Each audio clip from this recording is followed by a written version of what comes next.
Today we will discuss UPSC Prelims PYQ of 2025, especially of Geography section. First question.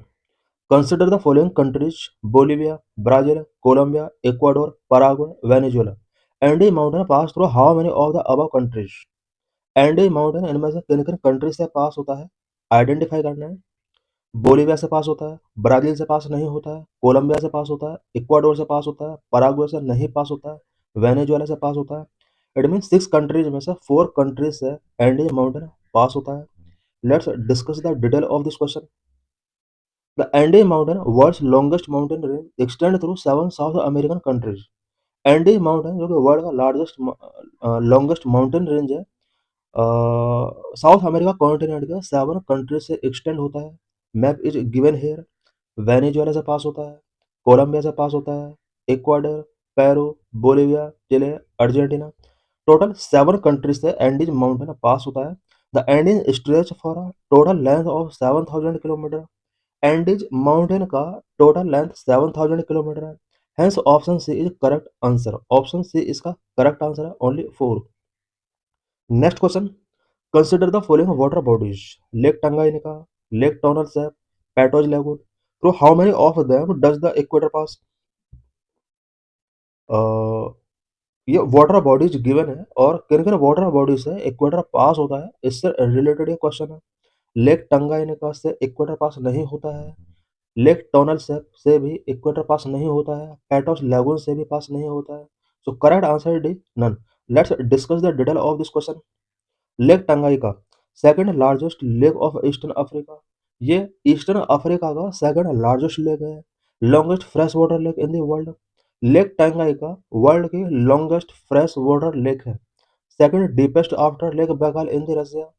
World की deepest lake lake Baikal है जो कि Russia में है, but lake Tanganyika second deepest lake है। Form the boundary between Tanzania and Democratic Republic of Congo and Tanzania and Zambia. Tonle Sap natural flood plain reserve central Cambodia. Tonle Sap water body central Cambodia में है। The lake is drained during the dry season by the Sap river across southward of the Mekong river. Patos lagoon shallow lagoon in Rio Grande do Sul extreme south eastern Brazil. Patos lagoon ये south eastern Brazil में है। It is the longest lagoon in Brazil and the second largest in South America. Ecuador does not pass through any of 3 mentioned water bodies. Ecuador किसी भी water body से pass नहीं होता है। Hence option D is correct answer. Option D इसका correct answer है। Next question. Consider the following statements about turmeric during the year 2020 to 23। 2023 20 to 23 में turmeric का क्या स्टेटस रहा है इंडिया में, उससे रिलेटेड ये स्टेटमेंट गिवन है। Which of the statement given above are correct? इनमें से कौन सा स्टेटमेंट करेक्ट है ये फाइंड आउट करना है। Statement 1, India is the largest producer and exporter of turmeric in world. India world में टर्मरिक का लार्जेस्ट प्रोड्यूसर एंड एक्सपोर्टर है। Yes, this is right. Second statement, more than 30 variety of turmeric are grown in India. Yes, this is also right.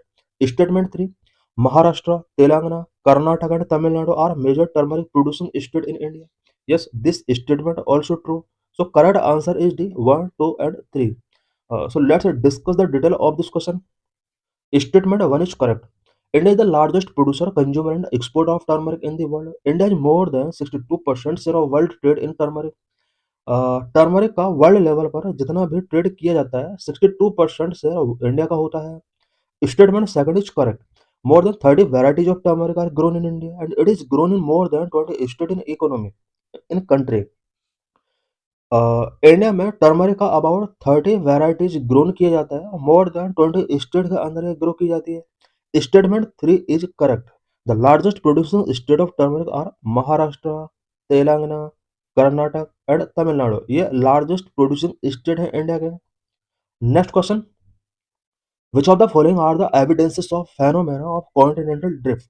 Continental drift phenomena के evidence कौन कौन से हैं? ये कुछ यहाँ पर 3 फेनोमेना गिवन किए गए हैं। हमें फाइंड आउट करना है कि क्या ये कॉन्टिनेंटल ड्रिफ्ट फेनोमेना के एविडेंस है। Number 1, the belt of ancient rock from Brazil coast matches with those from western Africa. Brazil coast की एंशिएंट रॉक की बेल्ट वेस्टर्न अफ्रीका के साथ मैच करती हैं। Yes, this is true. Second, the gold deposit of Ghana are derived from the Brazil plateau when the two continents lay side by side. घाना के जो gold deposits हैं वो Brazil plateau से derived किए गए हैं। Yes, this is also true. Third, the Gondwana system of sediment from India is known to have its counterpart in 6 different land masses of the southern hemisphere. Yes, this is also true. So correct answer is C, 1, 2 and 3. Let's discuss the detail of this question. Evidence of continental drift theory. The radiometric dating method correlating the rock formation from different continents. The belt of ancient rock of 2000 million years from Brazil coast matches with those from Western Africa. Brazil coast का 2000 million year ancient rock belt ये western Africa के साथ match करती है। The earliest marine deposit along the coastline of South America and Africa are the Jurassic age. This suggests that the ocean did not exist prior to that time. Hence, statement 1 is correct. The Gondwana system of sediment from India is known to have its counterpart in 6 different landmasses of the southern hemisphere.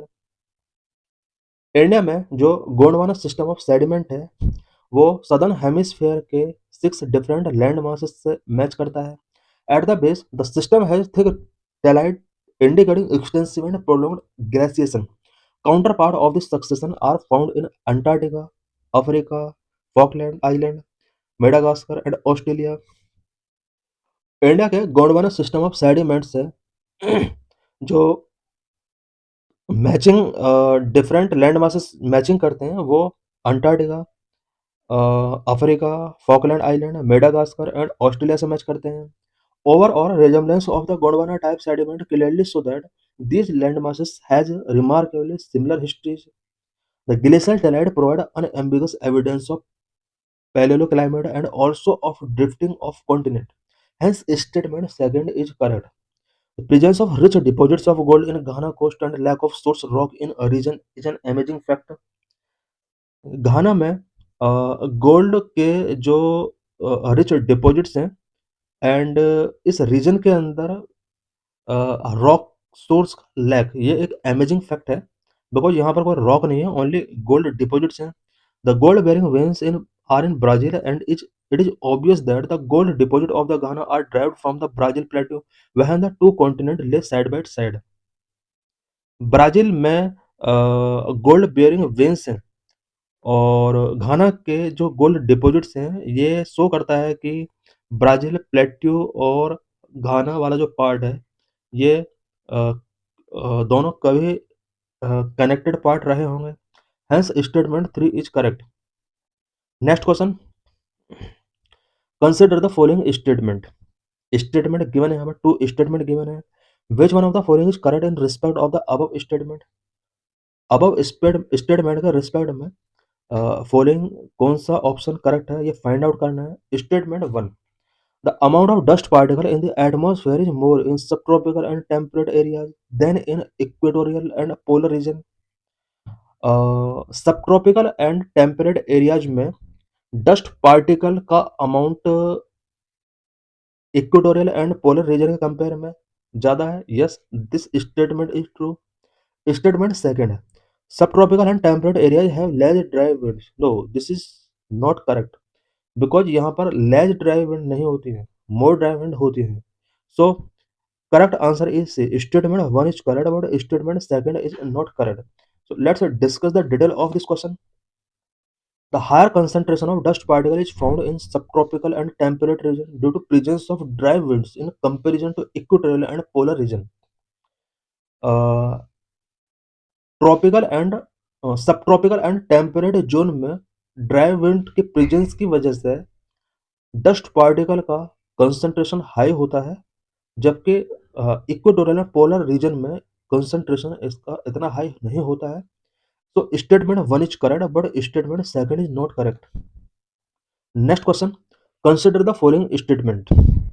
Statement 1, statement 2, which one of the following is correct in respect of the above statement. Above statement का respect में following options में से कौन सा correct है ये find out करना है। Statement 1, in January In the northern hemisphere, the isotherm bend equatorward while crossing the land masses and poleward while crossing the oceans. January month में नॉर्दर्न हेमिस्फेयर के अंदर आइसोथर्म इक्वेटरवार्ड बेंड हो जाते हैं, जबकि ओशन में ये पोलवार्ड बेंड हो जाते हैं. Yes, this statement is true. Statement second, in January the air over the ocean is warmer than that over the land masses in the northern hemisphere. Statement second में कहा गया है कि जनवरी मंथ में ओशन के अबव जो air होती है वो वार्मर होती है कंपैरिजन टू लैंड मासेस के ऊपर एयर है. इट मीन्स लैंड मासेस और ओशन के ऊपर एयर का यहाँ पर कंपेयर किया गया. ओशन एयर वार्मर होती है, जबकि लैंड मासेस का जो एयर होता है वो उतना वार्मर नहीं होता है. ये इसका सेकंड स्टेटमेंट है. So correct answer is A. Both statement one and statement second are correct and statement second explain statement one. Statement one और टू दोनों ही राइट है और स्टेटमेंट टू वन को एक्सप्लेन करता है. So let's discuss the detail of this question. This question explore a fundamental concept in climatology.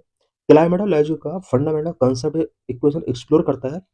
The differential heating of land and water and how it affect global temperature pattern, specially represented by isotherm. Land and water का जो differential heating होता है, ये question उसको show करता है और किस तरह से ग्लोबल टेम्परेचर को अफेक्ट करता है, स्पेशली आइसोथर्म के द्वारा रिप्रेजेंट किया जाता है. It means land and water का जो डिफरेंशियल हीटिंग होता है और इसके थ्रू जो ग्लोबल टेम्परेचर पैटर्न एफर्ट होता है, ये आइसोथर्म के द्वारा रिप्रेजेंट किया जाता है. Isotherm, what is isotherm? Lines connecting point of equal temperature. Equal temperature को कनेक्ट करने वाली लाइंस होती हैं.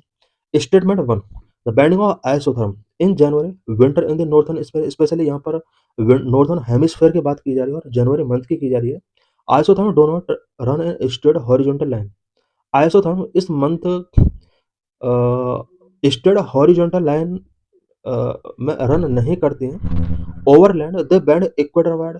लैंड पर ये इक्वेटर वार्ड बैंड होती हैं. इट मीन्स लैंड पर जो भी आइसोथर्म है ये इक्वेटर की तरफ मूव करती हैं. इट मीन्स साउथ की तरफ मूव करते हैं नॉर्थ हेमिस्फीयर में. This happen because land cool down much faster than water. ऐसा इसलिए होता है कि जो लैंड है ये वाटर के कंपेयर में मच फास्टर कूल डाउन होता है to find the same warm temperature found over the ocean. जबकि ओशन जो कूल डाउन होता है वो स्लो कूल डाउन होता है और स्लो कूल डाउन होने की वजह से ये जो टेम्परेचर है लैंड के अबव ये मूव करता है. Over ocean they bend poleward. Ocean पर ये पोलवार्ड बैंड होता है. This is because ocean retain heat longer and are influenced by warm ocean current making them warmer than land at the same latitude. Statement second, the scientific reason. This statement correctly identify the cause. In winter, the air over the ocean is warmer than the air over land. Winter में ocean के above जो air होती है वो warmer होती है with respect to air over the land. Land has a low specific heat capacity. It heat and cools quickly, while water has a high specific heat capacity. It heat and cools slowly. Land का लो specific heat capacity होता है. It means ये इसका जो heating and cooling process होता है वो quickly होता है, जबकि वाटर का हाई स्पेसिफिक हीट कैपेसिटी होता है. इट मीन्स ये इसका जो हीटिंग एंड कूलिंग प्रोसेस होता है वो स्लोली होता है. Therefore in January the ocean act as a heat reservoir keeping the air above them relatively mild compare to the freezing land masses of North America और Eurasia. जनवरी month में northern hemisphere के अंदर land and ocean पर जो temperature होता है या आइसोथर्म बेंडिंग होता है या उसका क्या रीजन है उससे रिलेटेड ये टेबल है. लैंड जो कूलर होता है जनवरी मंथ में लैंड कूलर होता है, ओशन वार्मर होता है. आइसोथर्म बेंडिंग की अगर बात की जाए तो लैंड पर जो आइसोथर्म होते हैं वो इक्वेटरवार्ड बेंड करते हैं, जबकि ओशन के जो आइसोथर्म होते हैं वो पोलवार्ड बेंड करते हैं. इनके क्या क्या रीजंस हैं वो भी गिवन किए गए हैं. Next question, consider the following statement. Statement one, statement two, statement three. Which one of the following is correct in respect of the above statement. यहाँ पर थ्री स्टेटमेंट गिवन है और इन स्टेटमेंट के रिस्पेक्ट में फॉलोइंग जो options हैं, कौन सा ऑप्शन सही है ये फाइंड आउट करना है। Statement 1, in the context of effect of water on a rock, chalk is known as a very permeable rock, whereas clay is known as quite an impermeable or least permeable rock. Yes, this statement is true because chalk जो होता है वो permeable rock है और clay जो होता है वो impermeable और least permeable rock है. This is true. Statement second, chalk is porous and hence can absorb water. chalk porous होता है और ये water absorb कर सकता है. Yes, this statement is also true. Statement 3, clay is not at all porous, clay porous नहीं होता है. No, this is not correct. Clay porous होता है बट स्पेस जो होता है पोरस के बिटवीन वो बहुत ही लैज होता है जिसकी वजह से वाटर पास नहीं हो पाता है, परमेबल नहीं हो पाता है. So correct answer is C, only one of the statement second and third is correct and that explain statement 1. So let's discuss the detail of this question. Statement 1. Chalk is known as a very permeable rock, whereas clay is known as a quiet and impermeable or least permeable rock. This is true. Water flow through chalk relatively easily, while clay acts as a barrier to water flow. Statement 2. Chalk is porous and hence can absorb water. True. Chalk is made of tiny fragments that leave space between them, allowing it to hold water.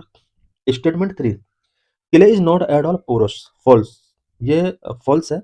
This is a common misconception. Clay is actually highly porous, but because those spaces are so small and poorly connected, water cannot flow through it easily. It means इसका permeability low होता है. Clay porous नहीं होता है, ये एक common misconception है. ये हाईली पोरस होता है बट स्पेसेस इसके अंदर जो होते हैं वो स्मॉल होते हैं और पुअरली कनेक्टेड होते हैं. That is why it have low permeability. Next question, consider the following statement. 3 statement given है. Which of the above statement are correct. कौन कौन सा स्टेटमेंट करेक्ट है ये फाइंड आउट करना है. Statement 1, without the atmosphere temperature would be well below freezing point everywhere on the earth surface.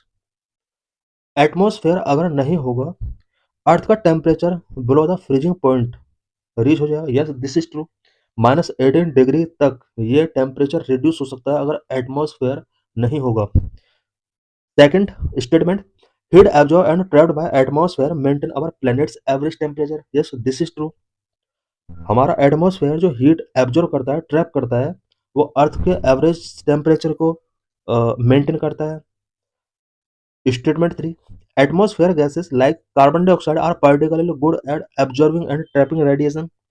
Yes, carbon dioxide radiation को absorb करने के लिए, ट्रैपिंग करने के लिए गुड है. This is also true. So correct answer is C, 1, 2 and 3. So let's discuss the detail of this question. Statement 1, without the atmosphere temperature would be well below freezing point everywhere on the earth's surface. True. Reason, this is true because the atmosphere acts like a thermal blanket. Without it, all the heat received from the sun during the day would go back into the space at night, leading to an average global temperature of approximately -18 degrees Celsius, well below the freezing point of 0 degrees Celsius. Statement second, heat absorbed and trapped by the atmosphere maintain our planet's average temperature. True. Reason, this refers to the greenhouse effect.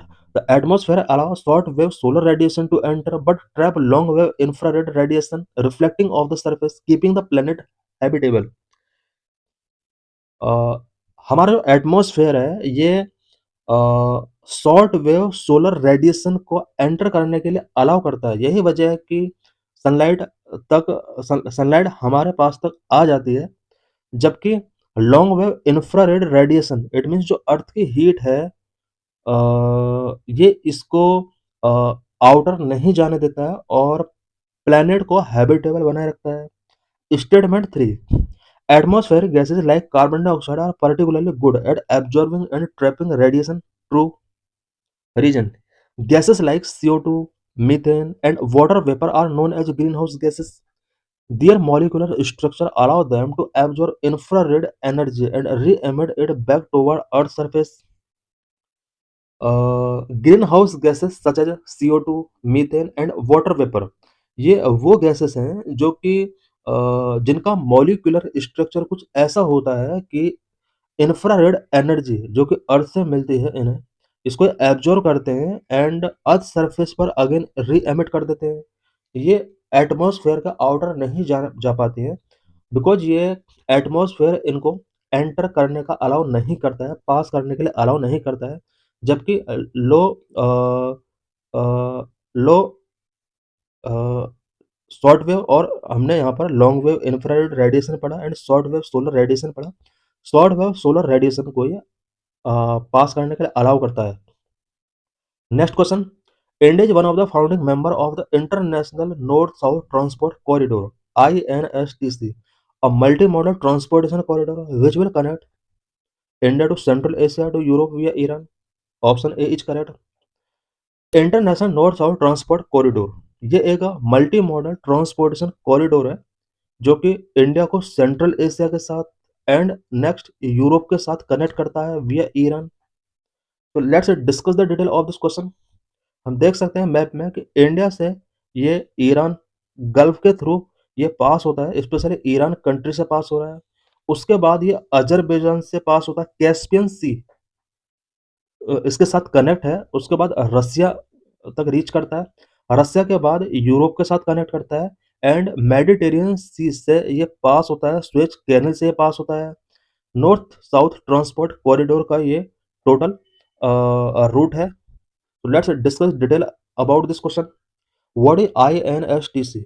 INSTC is a 7,200 kilometer long multimodal network using ship, rail, and a road route designed to move freight between India, Iran, Azerbaijan, Russia, Central Asia, and Europe.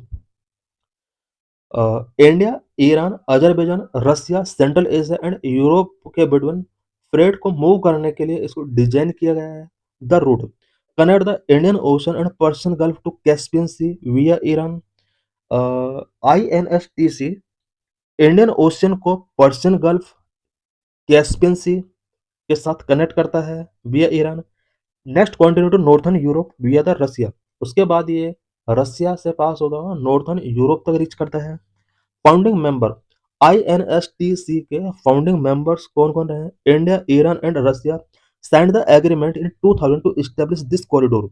INSTC corridor को establish करने के लिए mainly 3 countries India, Iran and Russia ने agreement sign किया था।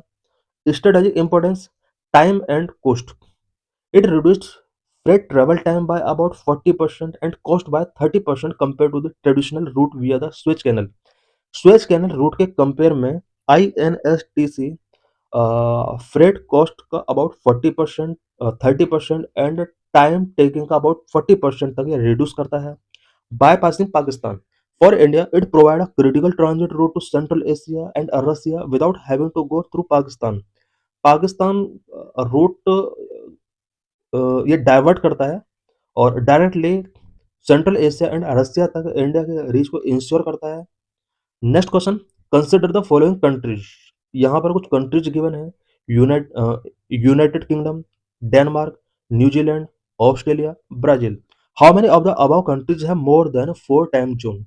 इनमें से किन किन कंट्रीज में मोर देन 5 टाइम जोन हैं?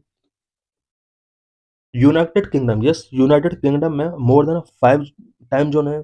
डेनमार्क, डेनमार्क में 5 टाइम जोन है। न्यूजीलैंड में भी मोर देन 5 टाइम जोन है। न्यूजीलैंड में ओनली 3 टाइम जोन है। ऑस्ट्रेलिया के अंदर 9 टाइम जोन है। ब्राजील के अंदर ओनली 4 टाइम जोन है। It means UK, Denmark and Australia, ये 3 कंट्रीज हैं जहां पर मोर देन 5 टाइम जोन है, मोर देन 4 टाइम जोन है। Let's discuss the detail of this question. UK 9 time zone है। While the mainland uses only one, its overseas territories like Bermuda, Falkland Island, and Gibraltar have different, bring the total to 9। Denmark में total 5 time zone है। New Zealand के अंदर only 3 time zone है। Australia में only 9 time zone है। Brazil के अंदर 4 time zone है। Next question, consider the following statement. 2 statement given है, which of the statement given above is are correct? Statement 1, Andar in Siberia and Nome in Alaska are a few kilometers from each other. But when people are making up and getting sad breakfast in these cities, it would be different days. Yes, this is true because Siberia and Alaska ये connected part है और इनके specially another and नोम जो cities हैं ये very connected cities हैं। Morning में जो टाइम होता है दोनों एरियाज में वो डिफरेंट होता है जबकि कनेक्टेड सिटीज हैं। When it is Monday in Anadyr it is Tuesday in Nome. This is wrong because जो ईस्ट वाला जो कंट्री है वहां पर टाइम ऑलवेज फॉरवर्ड चलता है। तो correct answer is A, one only. तो let's discuss the detail of this question. हम देख सकते हैं इंटरनेशनल टाइम जोन है।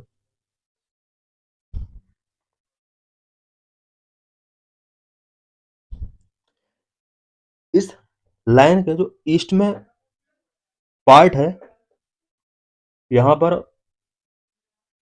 North America South America show किया गया है जबकि वेस्ट में एशिया अफ्रीका यूरोप वाला पार्ट शो किया गया है। The science of the international date line, ये इंटरनेशनल डेट लाइन था मेनली।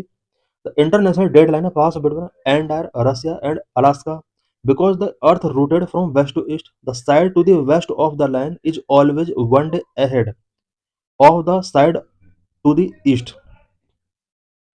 इंटरनेशनल डेड लाइन के वेस्ट में जो साइड है वो one day ahead, always one day ahead रहता है यानी एक दिन आगे रहता है to the east of the USA. Statement first correct. एंडर and Nome are geographically close but they sit on opposite sides of the international deadline. When it is morning in both places, they are on different calendar date. For example, if it is 8 a.m. Monday in Nome, अगर नोम it means Alaska के अंदर Monday का day है और morning का 8 o'clock हो रहा है, it is already 4 a.m. Tuesday in Anadyr. ये ऑलरेडी एंडायर में ट्यूजडे होगा। इट मीन्स यहाँ पर हम देख सकते हैं कि नोम जो है वो अलास्का का पार्ट है और एंडायर जो है वो रसिया का पार्ट है। तो यहाँ पर एंडायर वाला जो पार्ट है वो वन डे अहेड होगा, एक दिन पहले यानी ट्यूसडे होगा रसिया वाले पार्ट में। जबकि अलास्का वाला जो रीजन है यहाँ पर ये वन डे डिले रहेगा और यहाँ पर एक मंडे रहेगा। Statement second incorrect. This statement get the direction of the date change backward and Russia is in the eastern hemisphere. Russia eastern hemisphere का पार्ट है related to the prime meridian and it's ahead in time. Nome Alaska is in the western hemisphere and behind the time. Nome जो कि Alaska का part है ये western hemisphere में पड़ता है और टाइम यहाँ पर बिहाइंड होता है। Therefore when it is Monday in Nome it is Tuesday in Anadyr. Nome में जब मंडे होगा इट मींस अलास्का वाले रीजन में अगर मंडे है तो रसिया वाले रीजन में ट्यूसडे होगा। The statement claim the opposite making it falls. Next question, consider the following pairs country and resource rich in. यहाँ पर कंट्री गिवन है और उस कंट्री के अंदर रिच रिसोर्स क्या क्या है वो गिवन है। In how many of the above row is given information correctly match. कितने रो में इंफॉर्मेशन करेक्टली मैच है। Botswana diamond, yes this is true. Botswana में डायमंड बहुत ज़्यादा है। Chile lithium, yes this is also true. Indonesia nickel, yes this is also true. So the correct answer is all the three. सबसे पहले हम map देखते हैं कि सभी का मैप वर्ल्ड में कहाँ कहाँ पर शो किया गया है। बोट्सवाना साउथ अफ्रीका कॉन्टिनेंट में है and Chile South America continent में है। इंडोनेशिया साउथ एशिया पार्ट में सिचुएटेड है। Botswana diamond, Botswana is one of the world's largest producer of diamond by value. Botswana world का लार्जेस्ट डायमंड प्रोड्यूसर कंट्री है। The Jwaneng diamond mine in Botswana is considered the richest diamond mine in the world. Richest diamond mine in the world Jwaneng diamond mine जो कि Botswana में है। China के अंदर lithium सबसे ज़्यादा होता है। China sit with in the lithium triangle and have largest lithium reserve on earth. Earth पर लार्जेस्ट लिथियम चाइना में होता है। Primarily found in the solar Atacama. It is critical player in the global supply chain for electric vehicle battery. Electric vehicle batteries के लिए global supply chain के लिए China बहुत ही इंपॉर्टेंट कंट्री है। Indonesia nickel. Indonesia hold the world's largest nickel reserve. World का सबसे ज्यादा निकेल इंडोनेशिया में रिजर्व है, which is essential for stainless steel and battery production. Stainless steel and battery production के लिए निकेल इंपॉर्टेंट है। Next question, consider the following pairs. कुछ pairs given है, region and country. मेलोर्का Italy, Normandy Spain, Sardinia France. How many above row is given information correctly match. ये सारे ही row correctly match नहीं है, बिकॉज मेलोर्का इटली का part नहीं है, नॉर्मैंडी स्पेन का पार्ट नहीं है, सार्डिनिया फ्रांस का पार्ट नहीं है। So let's discuss the detail of this question. Mallorca, Spain का पार्ट है। It is the largest island in the Balearic Island archipelago located in the Mediterranean. It is not in Italy. Mallorca Mediterranean reason में located बेलार्किक island archipelago का एक largest island है, इसलिए famous है, जो कि स्पेन में है, not in Italy. Number 2, Normandy France में है। This is a famous historical and administrative region in northern France. It is not in Spain. Normandy northern France का एक famous historical and administrative region है, जो कि France में, not in Spain. Number 3, Sardinia Italy. This is a large Italian island in the Mediterranean sea located west of the Italian peninsula. It is not in France. Sardinia Mediterranean सी में एक large Italian island है, which is a part of Italy, not France. So thanks for watching this video.